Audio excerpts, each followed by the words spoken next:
organized by Times Hangout. My name is Avik Das, and I will be moderating this session for the next 1 hour. The topic for today's discussion is attracting the talent that stays. In today's uncertain world, there is an immediate need to create a highly engaged workplace, and leaders are finding new ways to showcase their company culture in hopes of attracting potential job candidates and keeping up and talented employees on their staff roles. We have two esteemed panelists to discuss this topic.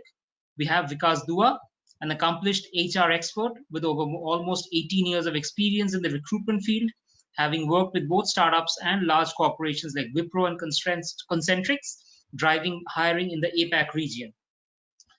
Vikas is also the advisor to the BRICS Chamber of Commerce and Industry and member of the Industry Council at FWA, where he is working towards supporting the student and young professionals community in their learning and entrepreneurship objectives. Welcome, Vikas, on the panel. Pleasure being here. Thanks, Avik. Great. We also have Dr. Soumya Badgayan as the other panelist. Now, she has almost 2 decades of corporate experience in the field of sales, marketing, corporate strategy, and HR, with complete knowledge about all the segments of the various markets in the field of luxury products, jewelry, sales, human behavior, and their countless interplays and ramifications. Soumya has been leading the human resource strategist functions for employee business unit, including the training and onboarding, performance management, retention and development and benefits. A warm welcome to you, Soumya, as well. Thank you. Thank you so much. Great to have both of you on the panel. I would now request to have the slides for Vikas up, please, so that he can make the presentation.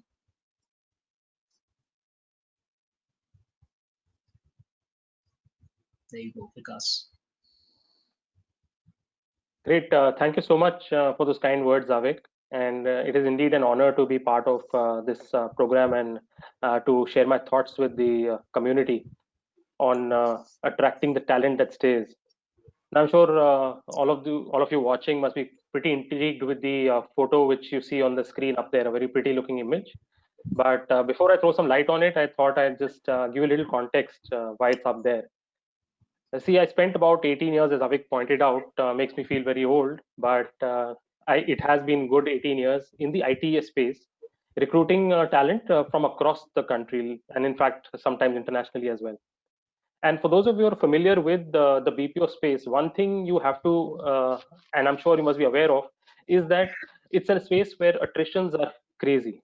I mean, in the best of years, I've seen us operating at about a 40%, 45% annualized attrition, which means that you are replacing half your organization every year.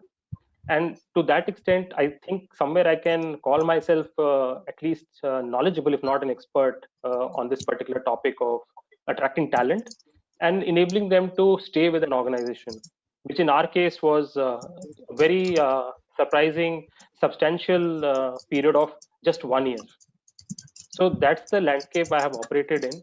And the biggest learning that I've had in these 18 odd years is that the whole process of hiring and bringing someone into an organization and expecting him or her to stay is not very different from the process we go through in our, the whole process of marriage.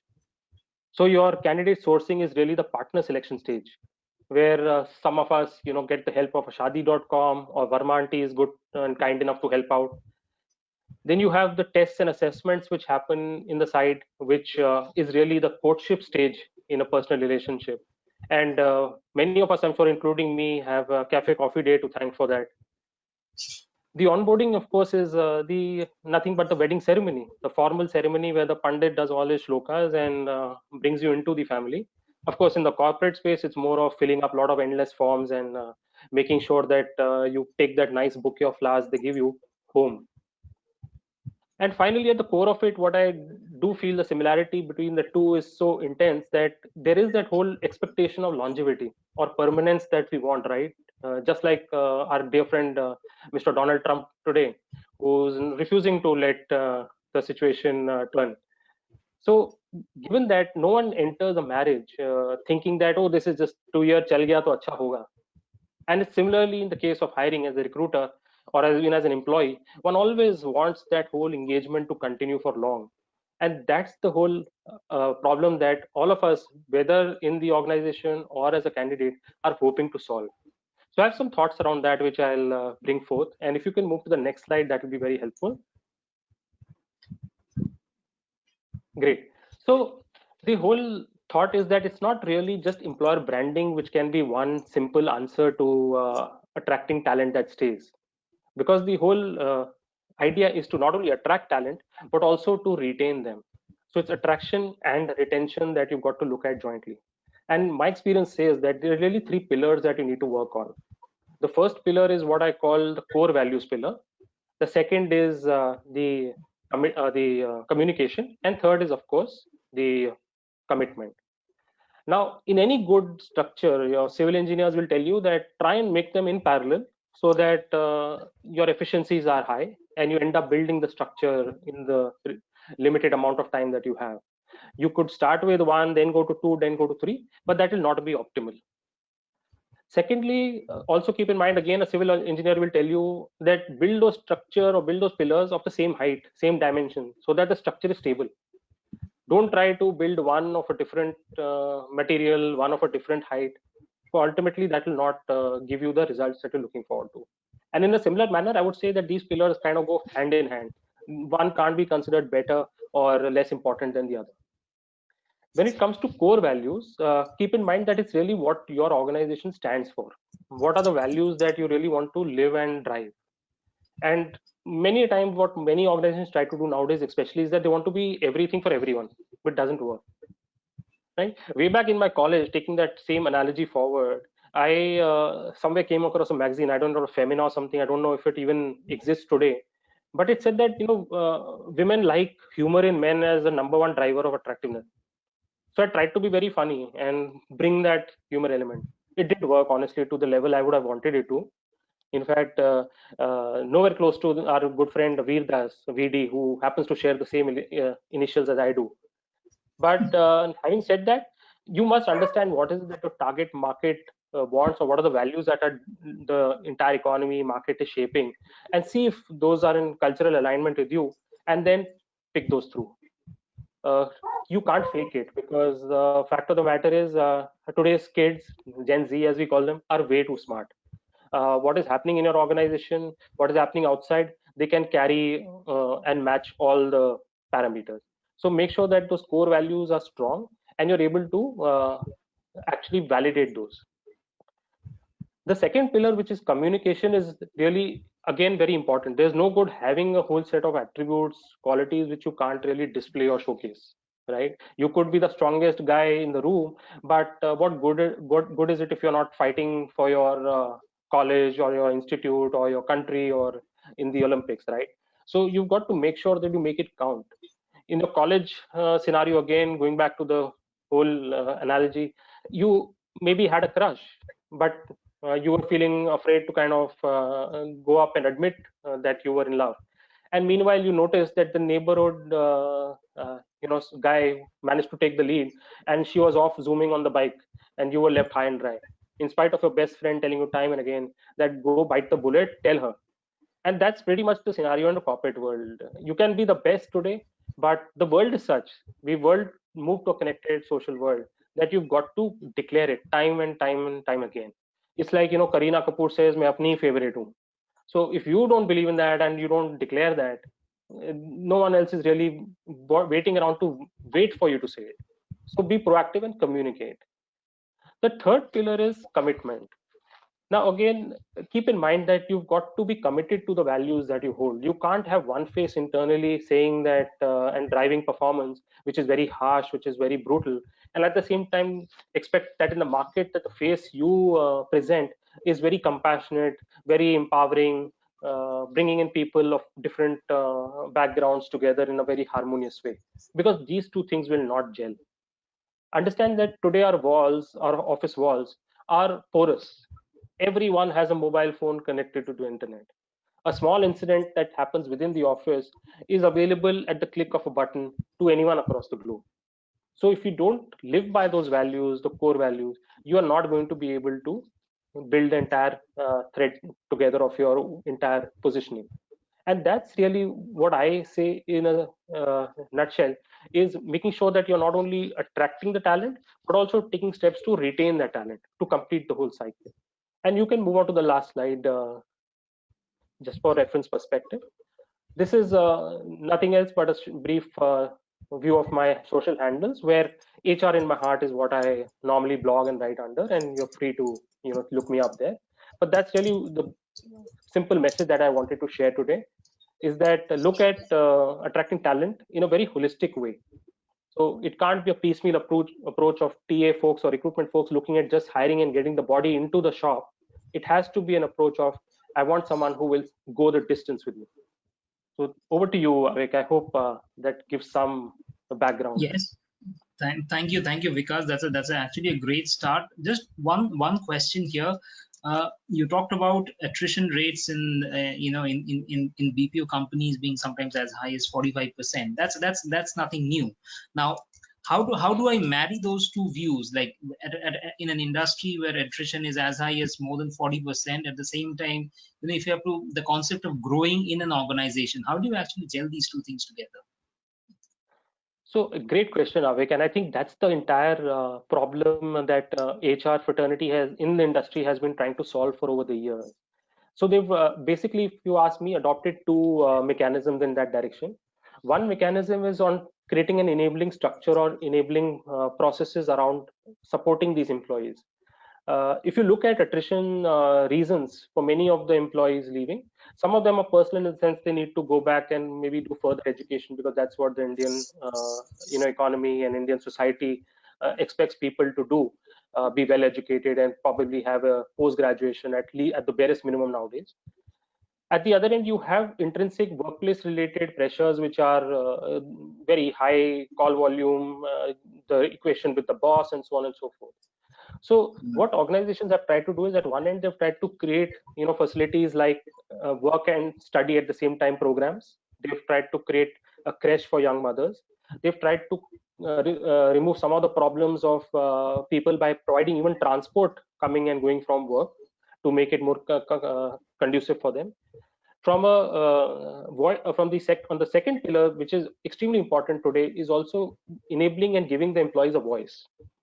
Most of the time, what helps us just engage or keep people excited within an organization is for them to just know that there is someone listening to them. As simple as that. Now you can either do that in the form of an HR BP, business partner, HR business partner, going onto the floor periodically, meeting up with the people, taking in concerns, or you can even create email handles which someone can write to anonymously if they have a complaint. You can showcase that by creating a POSH team. So there are varied approaches which are required, and I think to a large extent, many large organizations have succeeded in doing some very good work in this direction. Great. Thank you so much, Vikas. And before I move to other questions, I'll move over first to Soumya. Soumya, over to your presentations, please. I also request Adinkya to roll their presentations for Soumya.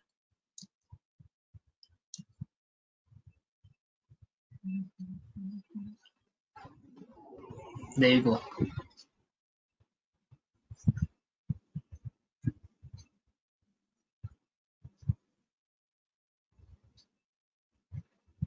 So thank you very much again for inviting me on this panel. Vikas has set a very nice pace for the entire, and he set a nice tone to the entire thing. I'm not at all a PowerPoint person, because a very good dear friend of mine is always opposing it. So somehow I've learned to be in that direction. However, since we are a very visual people, this is something that I would like to put forth to you.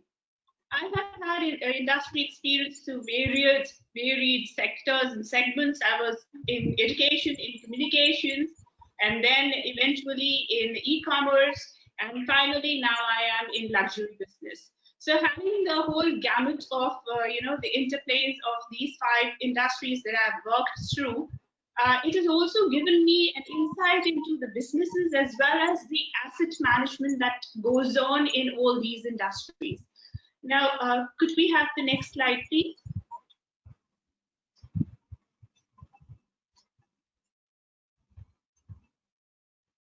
So taking from what Vikas has already, thrown the light on commitment, core values, etc. What I would rather put forth is something on the business trajectory. When a person works in your organization, what is the person looking at? The person is looking to satiate primarily two things. One is definitely the pockets, and second is the ambition. Now, if that is not interlocked somewhere, it creates an imbalance in the entire ecosystem and you see an ejection. The second very important aspect is you need to recognize, you need to reward people also on a regular basis. It's not just at the end of the year when you do the PMS that you sit on and you talk and you say, well, hey, well, you did good, or no, you're not doing good.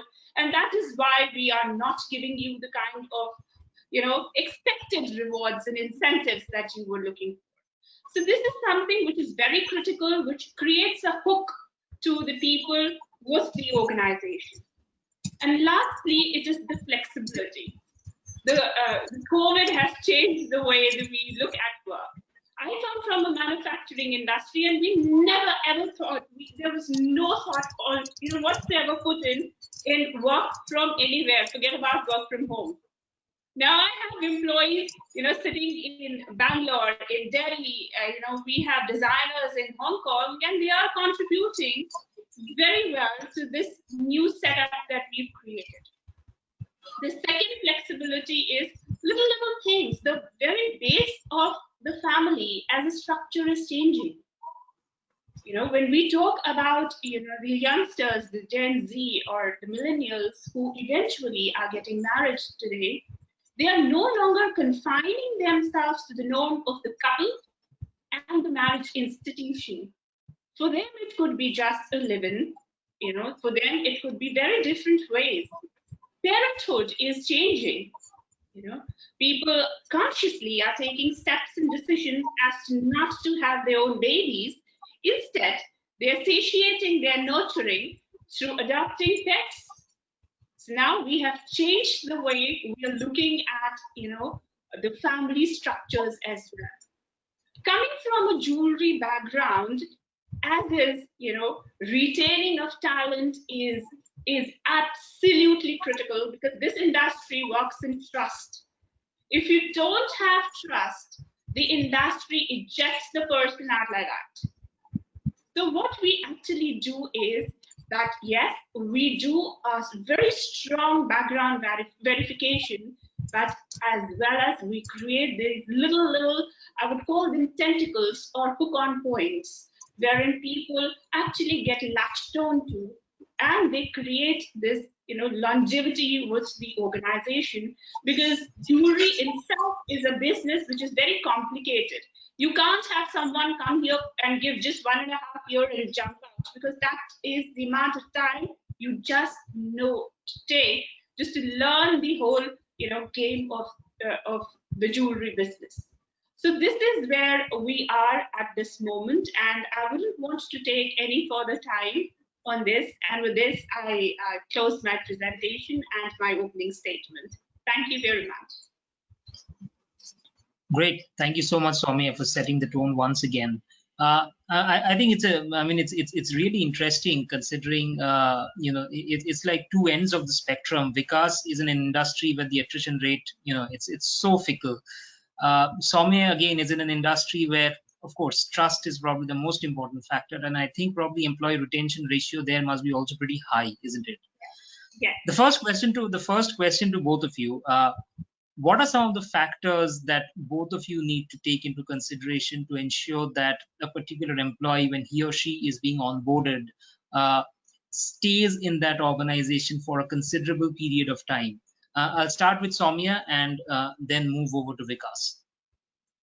I'm sorry, I just lost your question. Could you come again? Okay, I was asking, that how do you find the right talent that stays, or what are the factors that, as an employee or as an employer, that you need to take into consideration to ensure that the employee he or she who's been onboarded sticks to the organization for a considerable period of time? See, before we onboard people, we actually look into the attitude. And this is not something that I'm saying just because attitude is a fancy word, not at all. But what I'm saying is that we actually look into people who are really committed and who really want to make a mark in the industry. Just to give you the story, the five of us who walked in the jewelry industry in 2004, we were actually bought in because De Beers put in a lot of pressure on the jewelry industry that they want professionalism to come, into the industry. Now, when the big daddies give that kind of a push, the entire industry's perspective changes. The same thing is happening now when we are now taking those same thought lines ahead. And what we are doing is that when we and I go to these schools, fortunately for us, it's the first time that we have, we will be onboarding people from IIMs.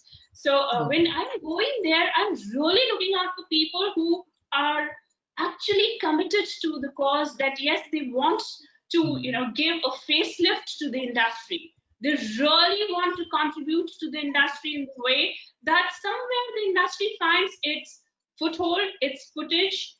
And then I also look into what is their need.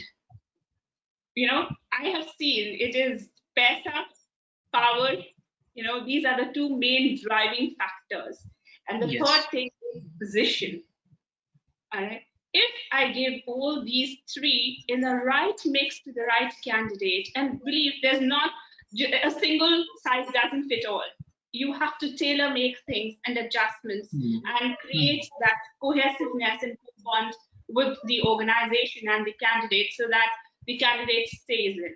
If I don't give them a career trajectory, if I don't let them know as to where the business is headed and where we are planning to take them, through in this journey, I don't think so anyone would want to stay.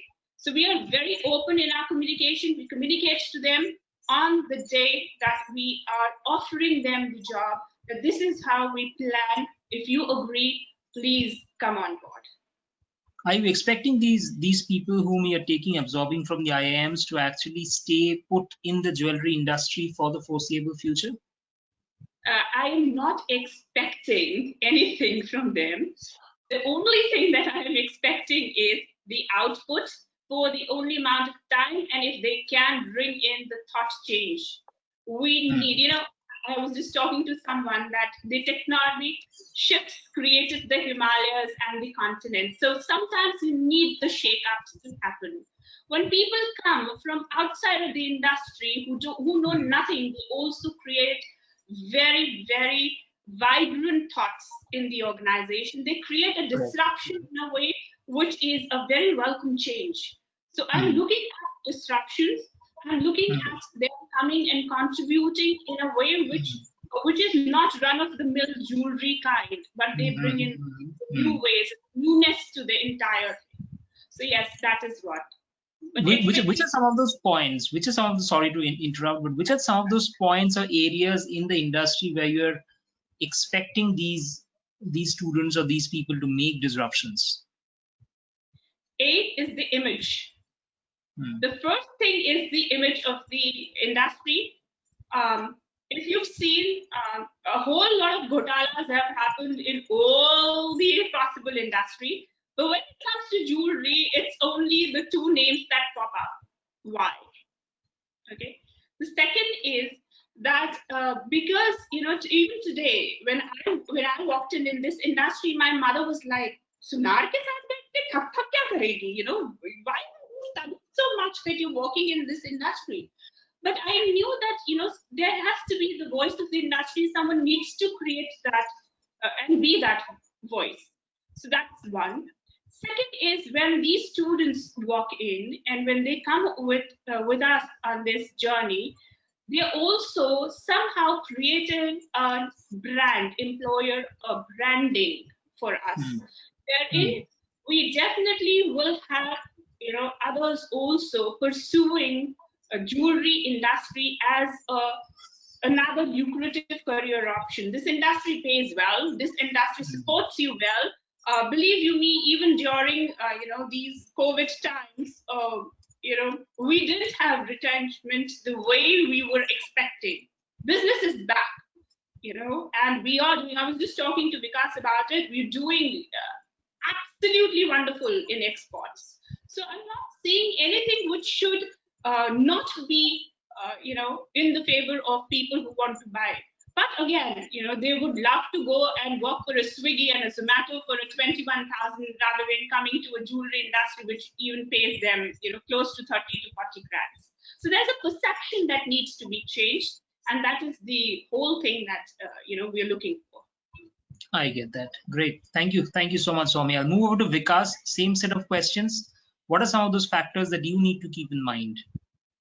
Sure, Avik. And I think before I answer that, I can't help but share that I'm relating so closely to what Dr. Soumya is saying. It's unbelievable. And it would be surprising, but at the end of the day, when you look at the BPO sector or the ITS sector, it's what I call personally the largest organized sector which no one wants to join. And it's part of the ITS bucket, $200 billion contribution to the GDP last year.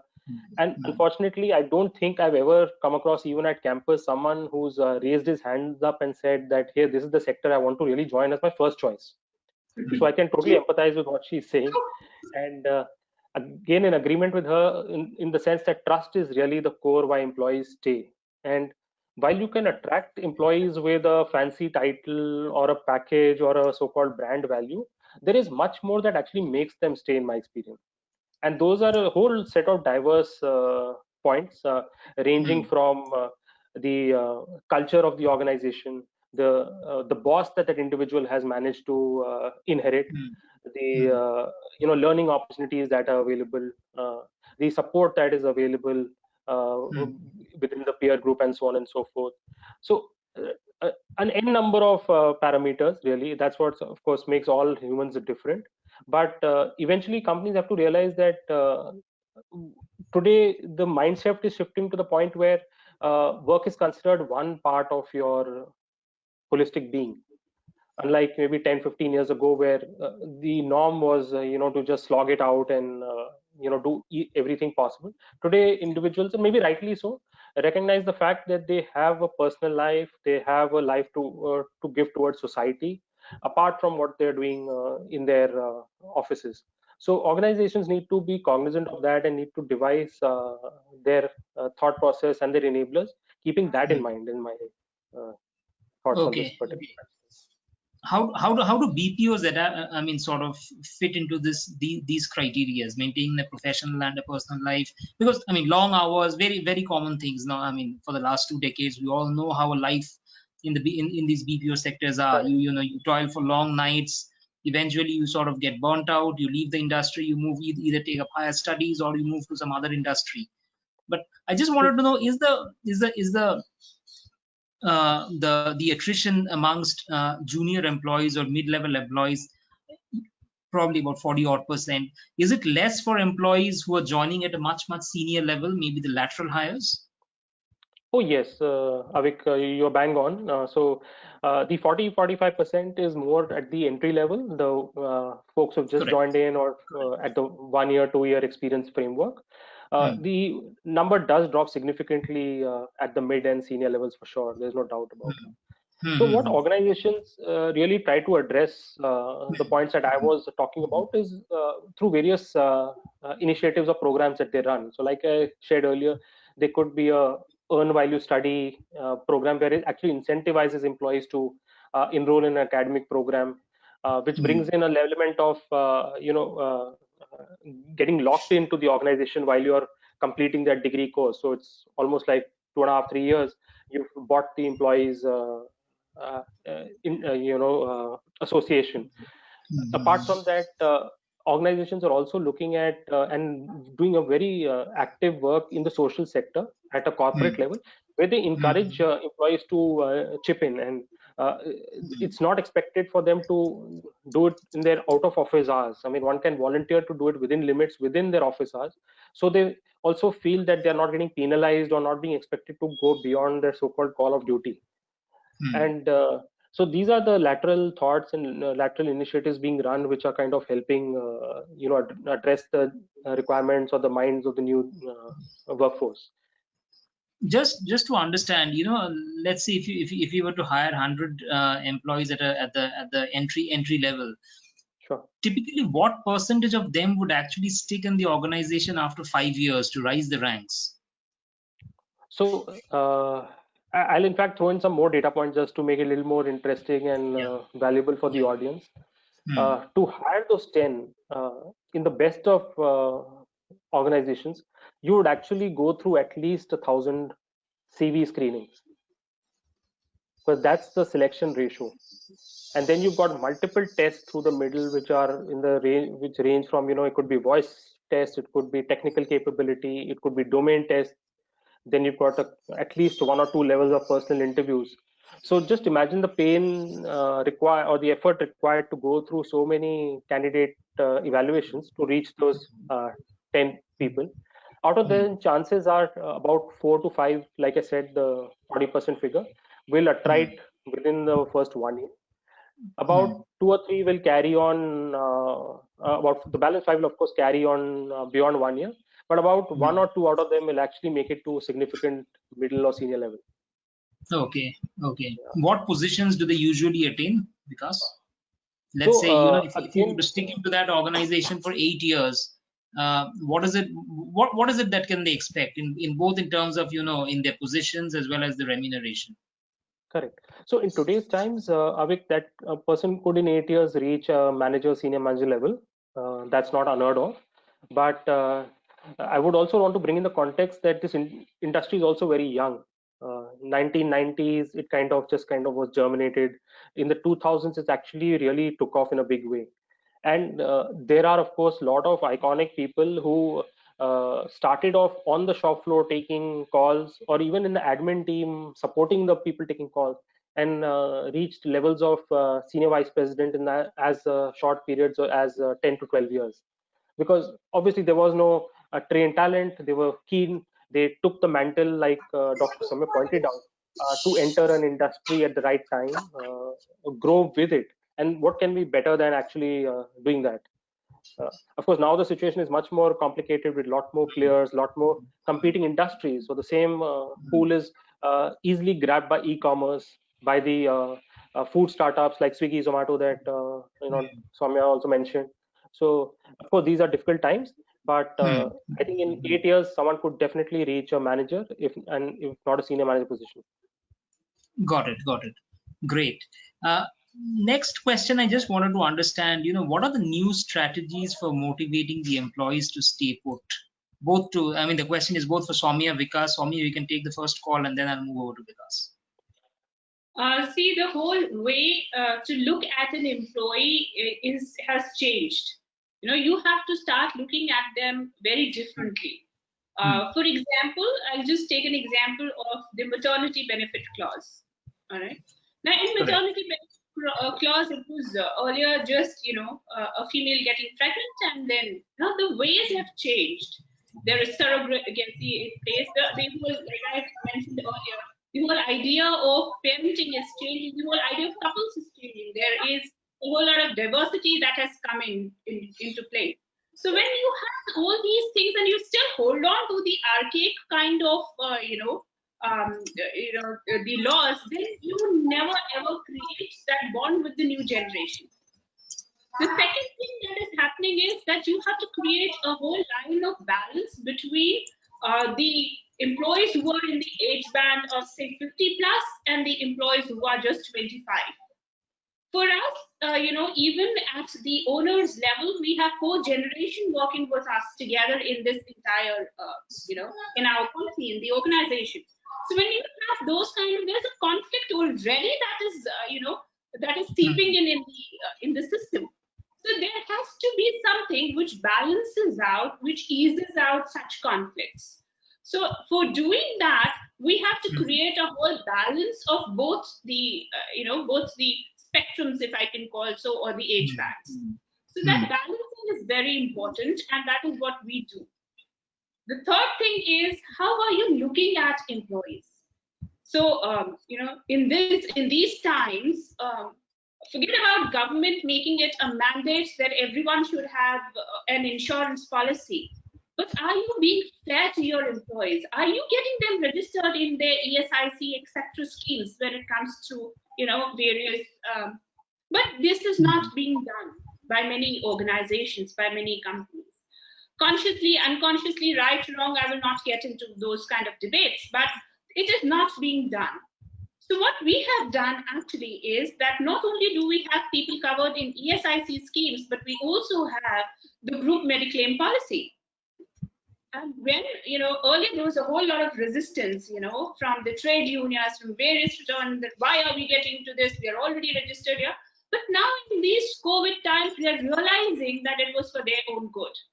So you have to start, thinking ahead of the time in your own little ways, in the way that your industry can progress. It may not be a revolutionary thought process for the outside world, but it certainly is for your industry. So you have to start looking inside, inward first, create those steps, and that is where, of course, the retention happens.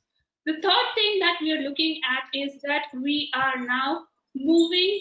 The whole definition of employees is not just the people who are on our payroll, but even their families. So we are reaching out to their families in more ways than one. We are sponsoring education. We are sponsoring, a lot of, things for their families. We are also doing a lot of reaching out, hand-holding in case of career counseling for their kids. When we're doing all this, then the second generation from their family is already hooked on. They already know what our organization and industry is, and they want to willingly walk in.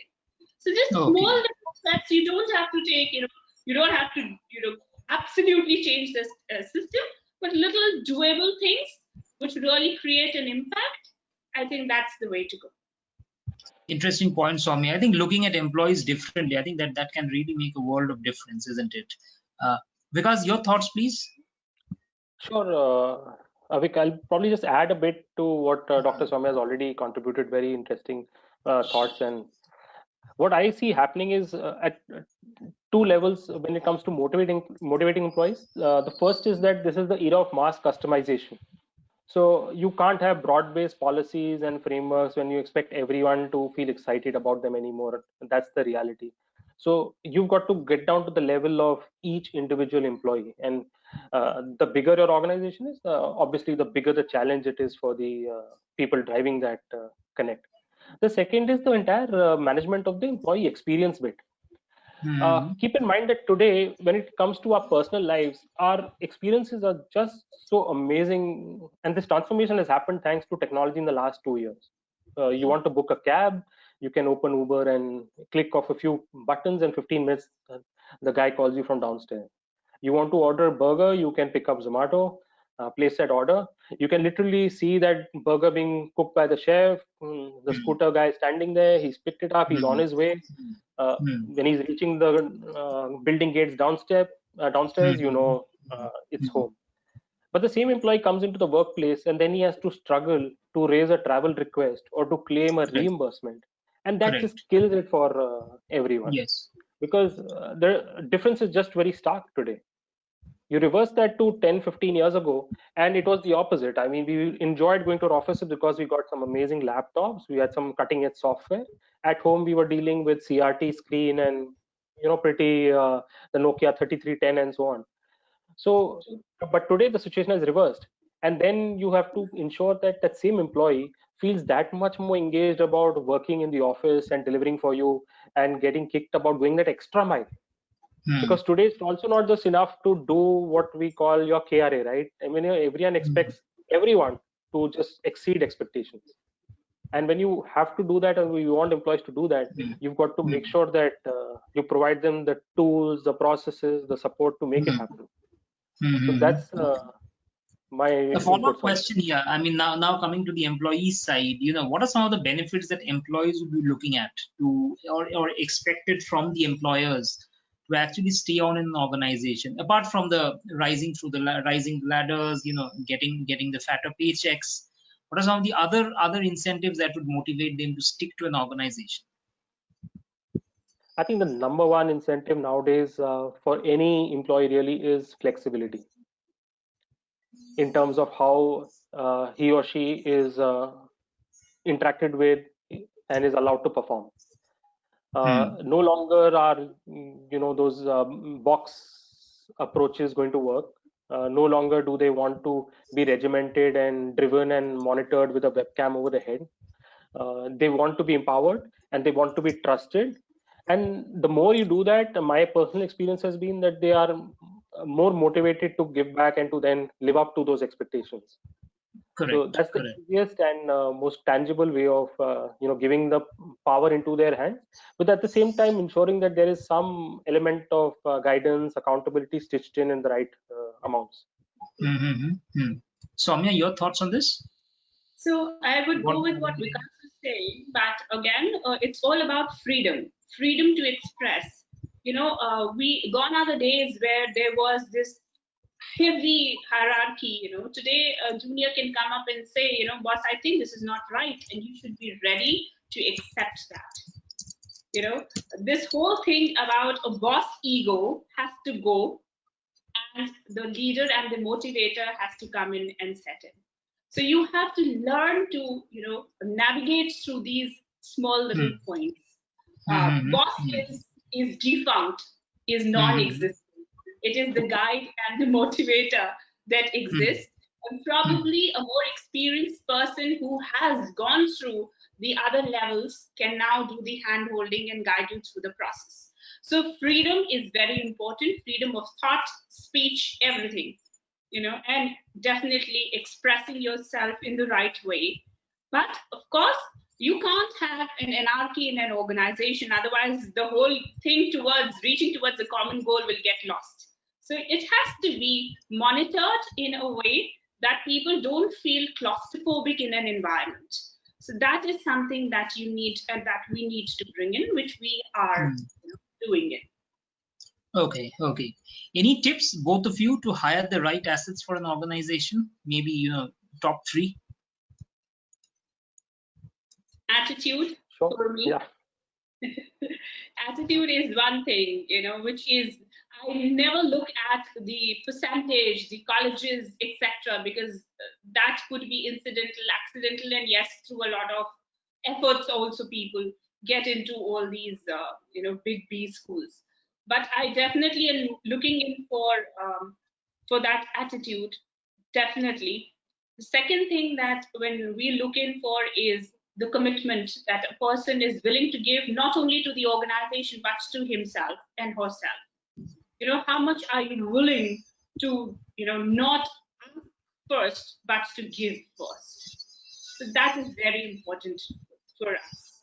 And the third thing is the person moldable?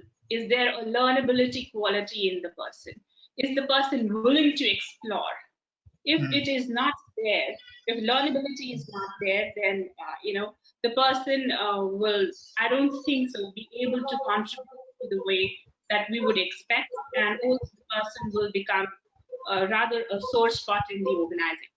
So these are my three. I think the third point is extremely important in the current scenario, isn't it? The flexibility to learn, unlearn, and then relearn. Absolutely. Vikas, yeah, your view. Yeah, so I think the world of recruitment hiring has to fundamentally change if we are to enter 2021 on a very productive note. I'll tell you why.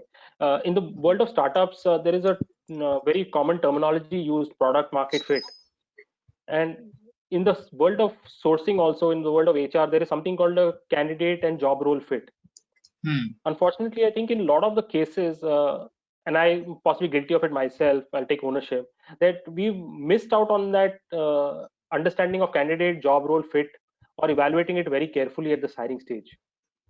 What has happened of late, maybe due to business pressures really, is that there is a lot of focus on speed and agility. So hiring teams go with a target closure date in their trackers the moment a hiring requisition is raised. Now, while I understand that there has to be a timeline for recruitment and it cannot be endless, often what ends up happening is that in the aim of meeting those timelines, one ends up sacrificing the quality angle of it to find that right fit that you're talking about. So, Avik, my guidance, my tip, number one tip is really to balance that speed and quality very carefully. And the right way to do that is again point two, which is get into the job role or designing the job role more carefully than ever before. Historically, what has ended up happening is that if we've created a JD once, I can bet my last dollar that gets replicated for every other function or every other level in the company with a little bit of tweaking here and there. Yes. The classic things which we learn in a business school in HR in terms of doing a job role analysis, time and motion study, none of that is being done in the real world. And let's be honest about it. So if you want to really hire right, you've got to do this. And third, I feel is also a tip which I would give the HR fraternity is go the extra mile. They make that effort. In the case of a young fresher, it could be talking to his or her parents to motivate them or to give them confidence in your organization. We've done that in our days in the IT hiring space in campuses, right? In the case of a senior leader who we are hiring, what is the biggest number one concern most often if you are asking them to relocate? Where will my kids get education? Which school will take them in the class 7 or class 8? If you can go that extra mile and give them the confidence that we'll be with you, we'll help you connect to this excellent school which is well reputed, your chances of locking in that senior leader will increase tenfold. Yeah, correct. Absolutely. Great points. Let's So this is what I would. Yeah, thank you, Vikas. Let's move on to some questions from the audience. Quite a few have actually flown in.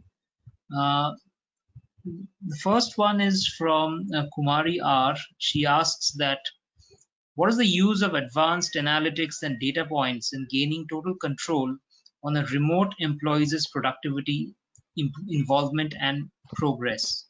Vikas, you want to take that?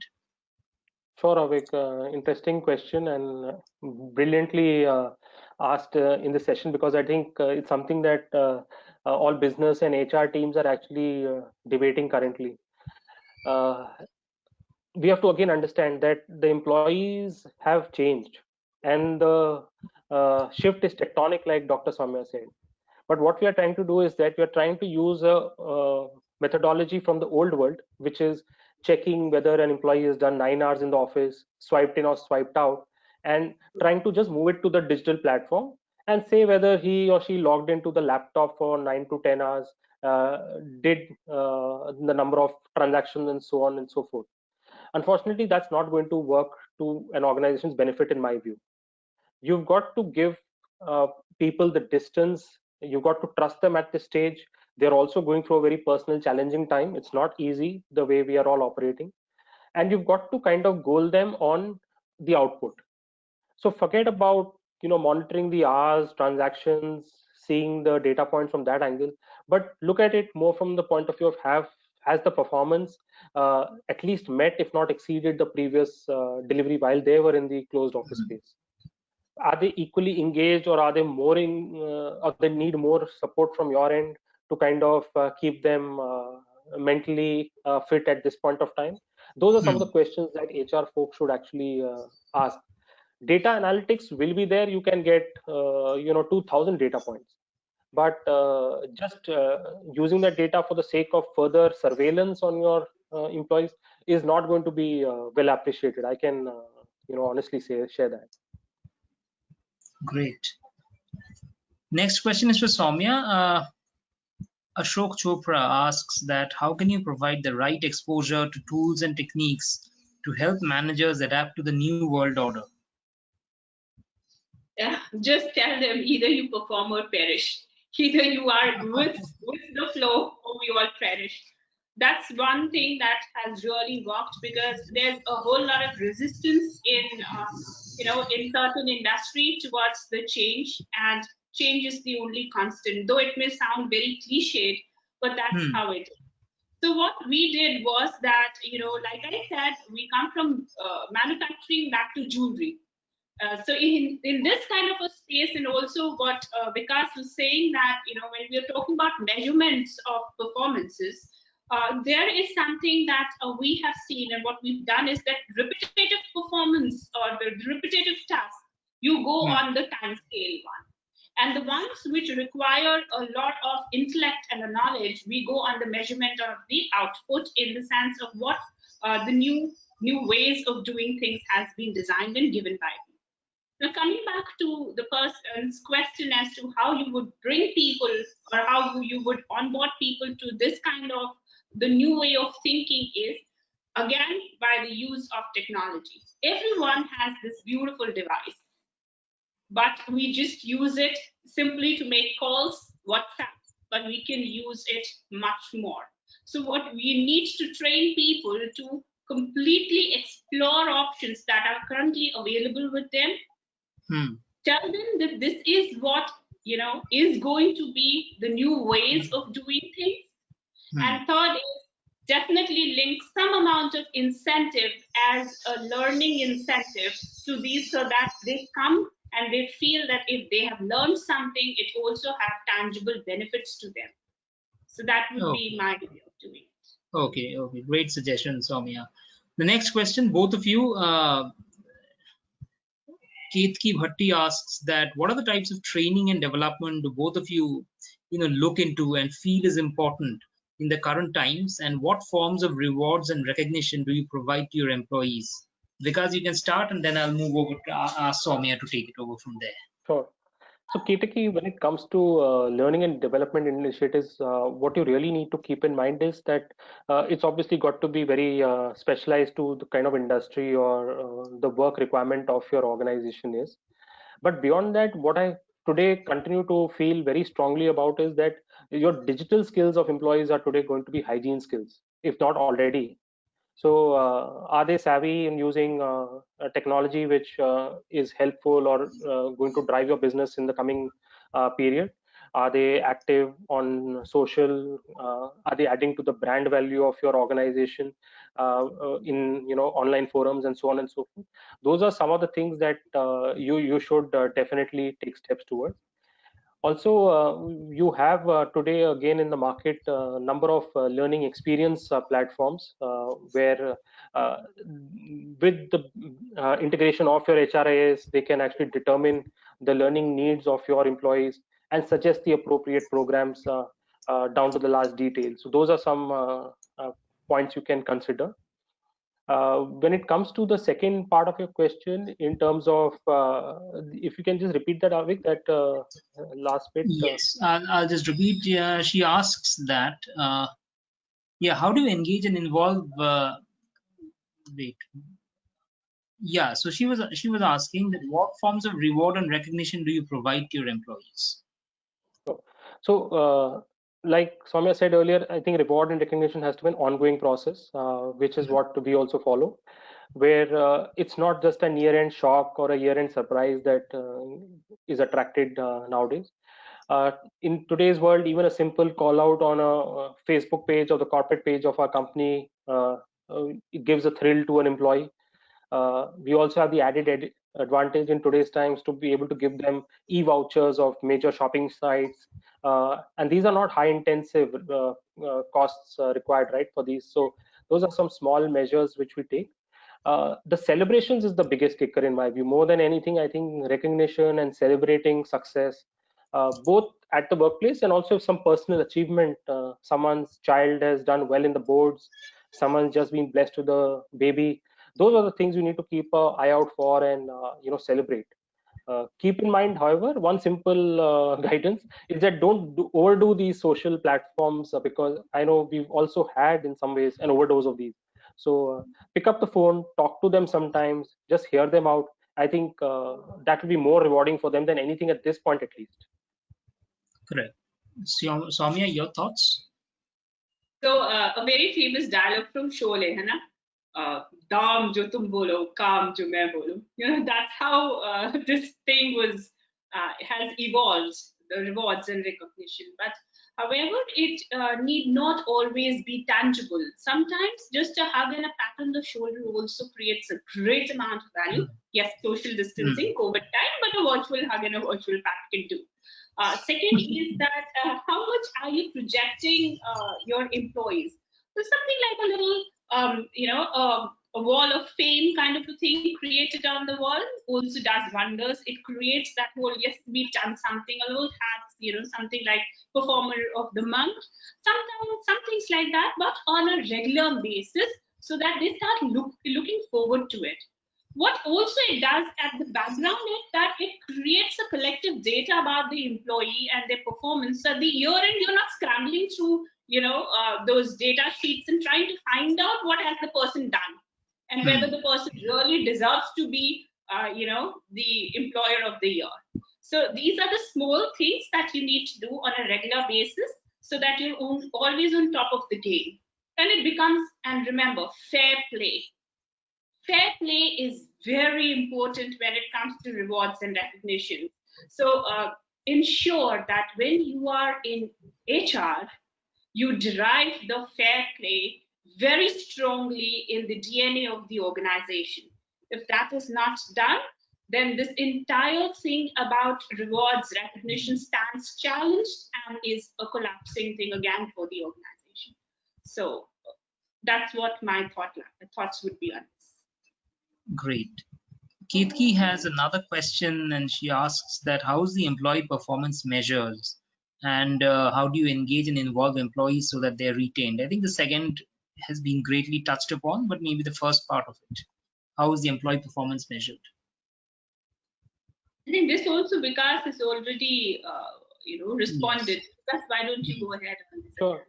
See, again, a very broad question, to be honest, Ketaki, but performance measurement, if you go back to the roots, is about really defining the job, the goals, the objectives, drilling them down to the last detail, converting them into metrics, and then measuring against those metrics, right? This is the theoretical format. Where I think as practitioners, we fail most of the time is that the environment is so dynamic that job roles change, the goals change, but somehow the goal sheet which is in the system doesn't change or doesn't get updated. And that's, I think, the pitfall of the entire performance management process.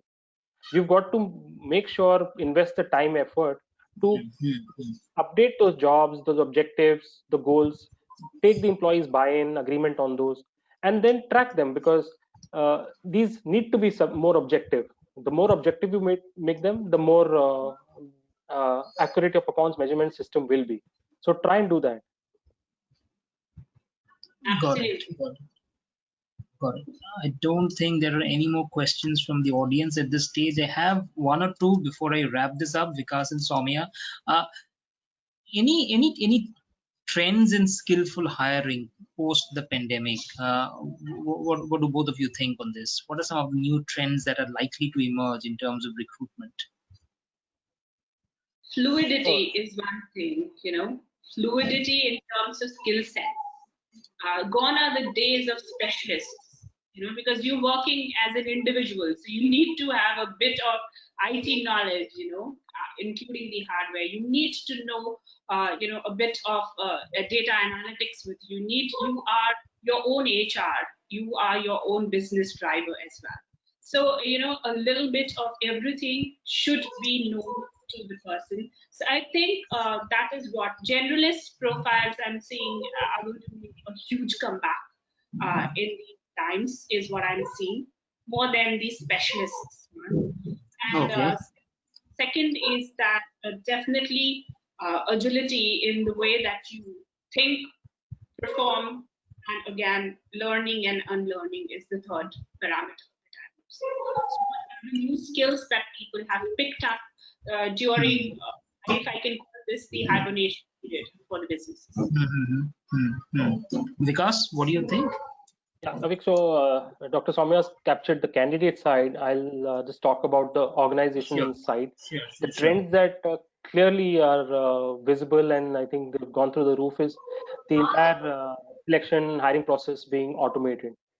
So whether that's the interviews, whether that's assessments, companies have been actually forced to get onto the bandwagon. And now that they've tried it, even the larger, the mid-size and smaller organizations, they all unanimously feel that this is a very ideal way to go forward. It's got its huge benefits in terms of being more efficient. You end up saving time. It's more convenient for both parties involved. And of course, the measurement, the results are very real time. The assessment sheets are filled in. They're accurate. Decisions can be quicker and so on. So this is something, not only a trend, but I think it's going to be a very lasting practice as we go along, which is the whole automation in recruitment. Okay. One final question, Vikas, and this is especially for you, considering the BPO background that you have. How do you maintain company culture with so much of attrition? Brilliant question, Avik, and I think what we've done over the years to try and build that culture is to make sure that at least whatever amount of population that is staying back with you and has managed to grow, like one of the questions that you earlier asked, to make poster boys or poster girls of them, to try and make them the brand ambassadors, to try and make them share the values down the line and encourage more and more people to adhere to them, to lock on, and that's the reason I think to a large extent that attrition has moved from the crazy days of 100%, which was when I joined the industry way back in 2006. So I think all of those efforts have borne fruit in a lot of ways. Okay, got it. Great. Let me see just if there are any other questions from the audience. Don't think so. We're more or less past our hard stops time, but I think really great points that came out today. I mean, I think this is one of the best sessions that I sort of moderated. I mean, really insightful points. Thank you, Soumya. Thank you, Vikas. Really, intrusive points that you really captured upon. I mean, looking into employees differently, very, very important as organizations proceed in a post-pandemic world. I mean, I'm always obviously interested to know about how BPO companies sort of adjust to that high levels of attrition. So there can be countless questions. But thank you so much. I mean, both of you for actually taking time out to join the session. Hope to meet you again soon and have a great evening. Thank you. Thank you. Sure. Take care. Yeah, you too. Pleasure meeting Bye. you both. Thanks. And thank you so much, Dr. Soumya, Avik. It was a great interaction. Sure. Thank you so much, guys. Bye. Thanks, Avik. You were a great moderator. Take care. Thank you. My pleasure. Bye. Thank you. Bye. Take care. Thank you. Yeah.